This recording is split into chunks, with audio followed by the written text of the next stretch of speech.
नमस्कार, स्वागत है साहित्यिक झरोखा चैनल पर। आज हम करेंगे संरचनावाद। तो आइए इस विचारधारा के बारे में विस्तार से जानते हैं।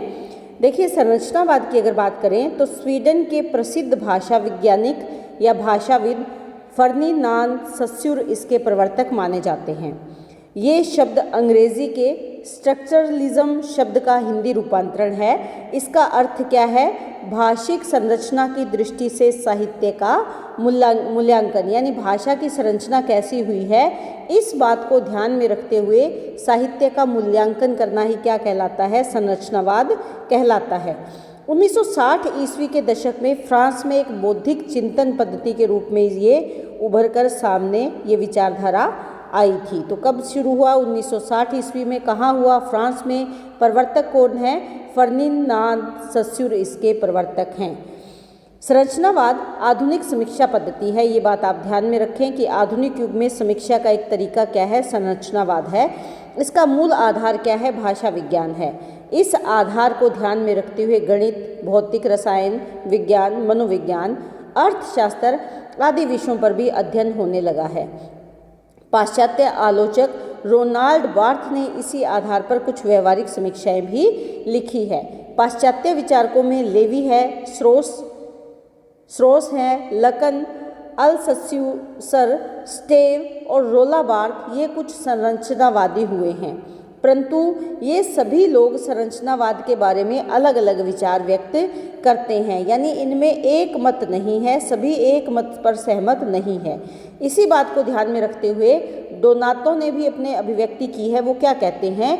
वो प्रश्न करते हैं कि क्या संरचनावाद की कोई प्रामाणिकता है या क्या संरचनावाद कभी अस्तित्व में था? इस बारे में डोनातो अपने विचार व्यक्त करते हुए प्रश्न करते हैं विद्वानों से। वास्तविकता ये है कि संरचनावाद को आज भी वैज्ञानिक स्थिति प्राप्त नहीं हो पाई है। अब इसके अर्थ और स्वरूप की अगर बात करें तो ये दो शब्दों के मेल से बना है, संरचना और वाद। इसमें सम उपसर्ग में रचना का योग इसमें हुआ है। डॉक्टर नरेश मिश्र क्या कहते हैं कि भाषा संरचना का मूल आधार क्या है? संरचनात्मक पद्धति है। जिस प्रकार भवन निर्माण में सीमेंट, लोहा, शक्ति और मजदूर तथा कारीगर की आवश्यकता होती है, उसी प्रकार भाषा की संरचना में ध्वनि, शब्द, पद, वाक्य, प्रोक्ति और अर्थ की भी अपनी अपनी क्या है? भूमिका है। ये हम सब जानते हैं कि किसी भवन का निर्माण करने में बहुत सारी चीज़ों का समावेश होता है। उसी प्रकार एक भाषा की संरचना करने में भी जैसे सबसे पहले ध्वनि आती है, शब्द आता है, पद है, उसके बाद वाक्य बनता है, वाक्य के बाद प्रोक्ति, और वो भी कैसा हो? अर्थपूर्ण होना चाहिए। यहाँ पर डॉक्टर बच्चन सिंह कहते हैं किसी संघटना के अंगीभूत घटकों का क्रम विन्यास और पारस्परिक संबंध ही क्या है? संरचना है। ये विचार किसके हैं? डॉक्टर बच्चन सिंह के हैं। यहाँ जहाँ पेजे की विचारधारा भी देख सकते हैं। ये संरचना की इकाइयों की एक व्यवस्था मानते हैं और ये मानते हैं कि इसमें तीन अवधारणाएं हैं। कौन कौन सी है? एक है साकल्य, दूसरा है रूपांतरण और तीसरा क्या है? आत्मानुशासन। यहाँ पर हम साकल्य की अगर बात करें तो साकल्य से तात्पर्य क्या है? अलग अलग इकाइयों की आंतरिक संगति, यानी इकाई तो वो अलग अलग है लेकिन भीतर से वो क्या है? उनमें संगति बनी हुई है, वो अलग अलग नहीं है, वो विभक्त नहीं है, बल्कि वो संगतपूर्ण है। उसके बाद है रूपांतरण। भाषा के विभिन्न घटकों के पारस्परिक संबंधों का परिवर्तन क्या है? ये संरचना में रूपांतरण कहलाता है। उसके बाद आता है आत्मानुशासन। संरचना अपने अनुशासन तथा नियमों के अनुसार ही कार्य करती है। अगर संरचना में अनुशासन नहीं होगा तो भाषा का सही तरीके से इस्तेमाल या प्रयोग नहीं किया जा सकेगा, भावों की अभिव्यक्ति ठीक ढंग से नहीं हो पाएगी। ये किसके विचार है? ये जॉन पेजे के विचार हैं। तीन इन्होंने इसकी अवधारणाएं मानी है। एक है साकल्य, दूसरा है रूपांतरण और तीसरा क्या है? आत्मानुशासन। इन तीन आधारों या अवधारणाओं को ध्यान में रखकर ही किसी भाषा की संरचना की जा सकती है। उसके बाद जॉक लंका के मनोवैज्ञानिक चिंतन को अगर हम देखें तो ये मानते हैं कि संरचना में ढालने के लिए जो उल्लेखनीय कोशिश करता है उसके अनुसार भाषा चूंकि चेतना में उसके निहित होती है। भाषा कहाँ है? उसके चिंतन में भाषा है। वो भाषा के माध्यम से तो सोचता है, तथा चेतन यानी कॉन्शियस, अवचेतन यानी सबकॉन्शियस, और अचेतन यानी अनकॉन्शियस में भी एक यादृच्छिक संबंध होता है, यानी हमारी चेतना की इन तीनों अवस्थाओं में एक संबंध होता है।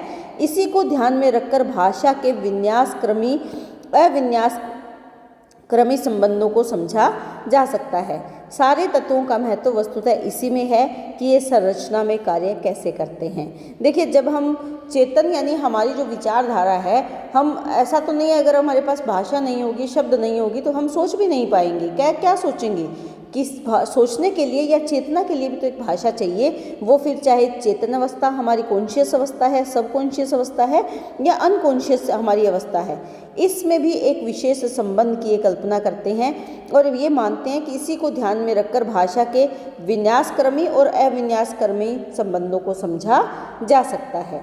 उसके बाद अगर देखें संरचना एक पद्धति के रूप में कैसे कार्य करती है, ये एक पद्धति है। साहित्य की प्रत्येक विधा इस पद्धति पर टिकी हुई है, यानी साहित्य के क्षेत्र में संरचना का क्या योगदान है। इस कथन के फलस्वरूप अगर हम देखें तो शंका उत्पन्न हो सकती है कि साहित्य में ये पद्धति कैसे कार्य करती है। देखिए, सभी विधाओं की एक संरचना है, तो हम उन विधाओं को उपन्यास, कहानी, नाटक, कविता आदि अलग अलग नाम क्यों देते हैं। इस विचारधारा को जॉनथन कलर इस बात से ढूंढते हैं, वो ये प्रश्न का हल कैसे ढूंढते हैं, फुटबॉल के खेल के उदाहरण से देते हैं। वो ये मानते हैं कि जैसे फुटबॉल का खेल अनेक नियमों में बंधा होता है, उसी प्रकार से नियमों पर आधारित होने के कारण एक विधा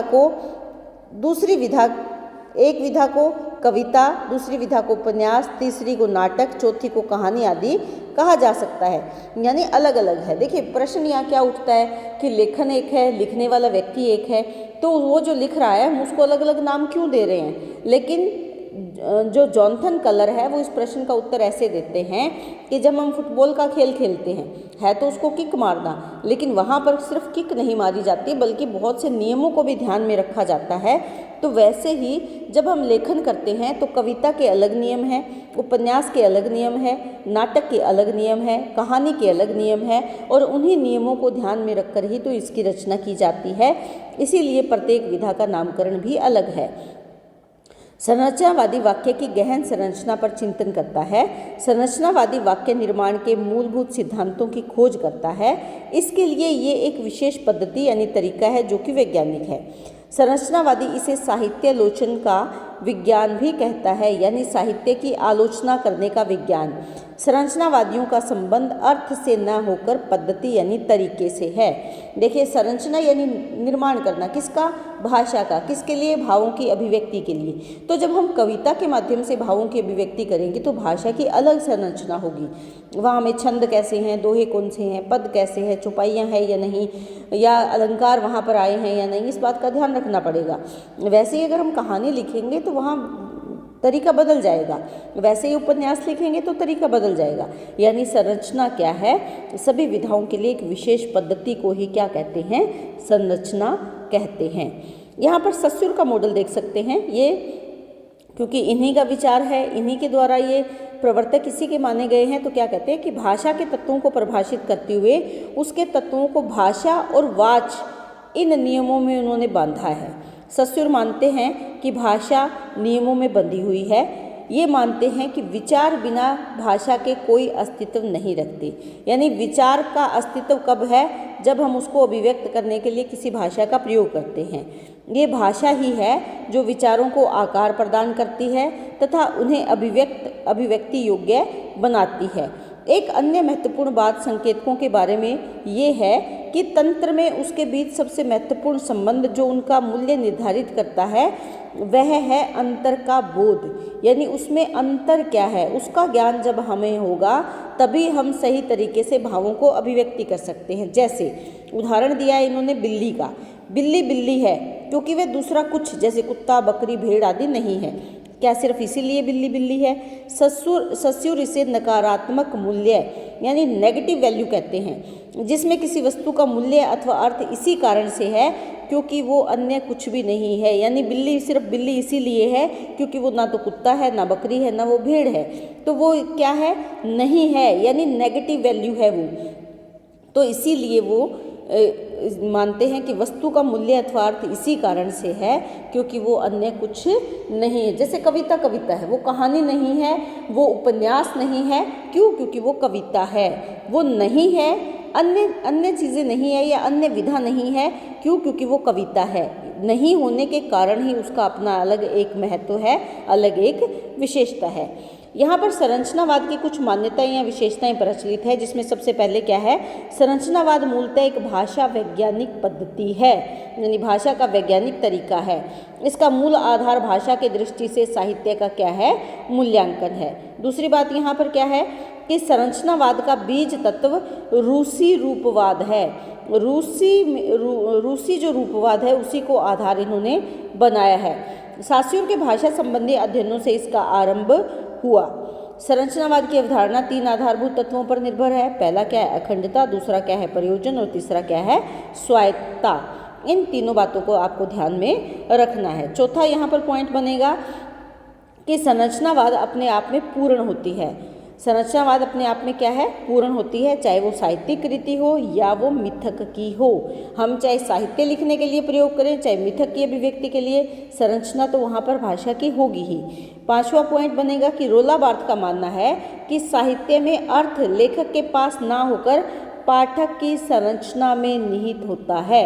लेखक ने जो लिख दिया, पाठक ने उसका क्या सोचा, क्या विचार किया, अर्थ वही सिद्ध होता है। ये कौन मानते हैं, रोला बार्थ मानते हैं। साहित्य निर्माण में 5 तत्व काम करते हैं। पहले शब्द, उसके बाद पद, उसके बाद वाक्य, मुहावरे, सांस्कृतिकता। इन 5 की सही पकड़ ही क्या है, देखिए इन 5 की सही पकड़ से एक उचित भाषा का निर्माण होता है। उचित भाषा के माध्यम से भावों की अभिव्यक्ति होती है। तो ये सब क्या है, 5 मिलकर क्या करती है, संरचनावाद कहलाती है। या भाषा की सही संरचना इन 5 के माध्यम से ही, 5 तत्वों के माध्यम से होती है, जिससे कि भावों की अभिव्यक्ति संभव है। तो ये आज हमने किया संरचनावाद, सस्यूर का विचार है ये। सस्यूर इसके प्रवर्तक माने गए हैं। उम्मीद करती हूँ आपके लिए उपयोगी हो और समझ में भी आया होगा आपको। बहुत बहुत धन्यवाद। इसी तरह चैनल से जुड़े रहें।